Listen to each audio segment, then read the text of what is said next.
वय वर्ष 79 आणि पोर्टफोलिओ बनला आहे 2.5 करोडपेक्षा जास्त. तर ह्या सरांची आपण इन्व्हेस्टमेंट जर्नी आज समजून घेऊया. मित्रांनो, या सरांनी आमच्याकडे इन्व्हेस्टमेंट चालू केली साधारणतः 2018ला. सुरुवातीला फक्त 3 लाखाची इन्व्हेस्टमेंट केली आणि त्यानंतर 2021 पर्यंत एकही रुपया त्यांनी आम्हाला ॲडिशनल दिला नाही. बऱ्याच वेळा भेटलो, फोन झालेत. ते त्या काळामध्ये फक्त म्युच्युअल फंडचा चढ उतार आणि आमची सर्व्हिस याचाच अभ्यास करत होते. आणि त्यानंतर 2021ला त्यांनी 10 लाखाचा चेक दिला. त्याच्या 6 महिन्यानंतर पुढच्या 25 लाखाचा चेक दिला. हळूहळू 2022-23 मध्ये इन्व्हेस्टमेंट वाढवली आणि आजच्या तारखेला त्यांचा पोर्टफोलिओची व्हॅल्यू क्रॉस झाली 2.5 करोडपेक्षा जास्त विथ द CAGR ऑफ 14.5%. म्हणजे त्यांना 14.5%च्या जवळपास रिटर्न्स भेटलेले आहेत.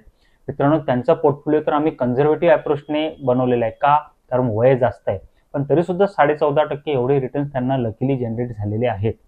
पण मला या केसमध्ये फक्त एकच सांगायचं आहे, 79 वर्षाचे सर सुद्धा जर इन्व्हेस्टमेंट करू शकतात, तर तुम्ही अजून कसली वाट बघताय? आज तुम्ही थोडाही म्युच्युअल फंड खालीवर झाला तरी सुद्धा तुम्हाला प्रश्न पडतो की आपण म्युच्युअल फंड बंद करावे का?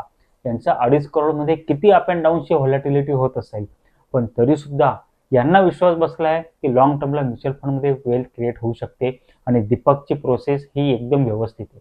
सो तुम्ही देखील असेच योग्य पद्धतीने काही म्युच्युअल फंडमध्ये इन्व्हेस्टमेंट करायचा विचार करता, योग्य पोर्टफोलिओ उभा करायचा असेल, योग्य सल्ला हवा असेल, तर स्क्रीनवरती दिलेल्या नंबरवरती मला संपर्क करू शकता. थँक्यू.